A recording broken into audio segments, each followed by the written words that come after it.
Then kapag natanggal mo na yung dalawang tornilyo, tanggalin mo lang siya na ganyan. Guys, ganito na ba kapangit ang inyong mga brake lever? Dito sa Honda Click nyo. Pues palitan na natin yan. At kung ang gusto nyo ipalit ay same pa rin nito, stock pa din, may maire-recommend ako sa inyo. Ito nga pala yung sinasabi ko sa inyo. Genuine Honda nga pala to. Kung mapapansin nyo yung tunog, ay same dun sa tunog ng stock nya. So tara, ikabit na natin.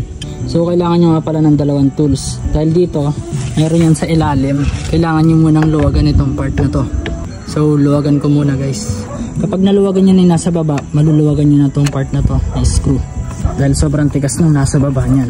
At ito rin namang isa, kailangan din natin tanggalin. So huwag kayo malilito sa dalawang to. Mas mahaba tong isa, dito yan sa part na yan. And then ito naman is dito. Then kapag natanggal mo na yung dalawang tornilyo, tanggalin mo lang siya na ganyan. Ipapalit na natin tong stock na Honda Genuine brake lever na nabili ko sa may TikTok shop. So ipapatong mo lang siya na ganyan.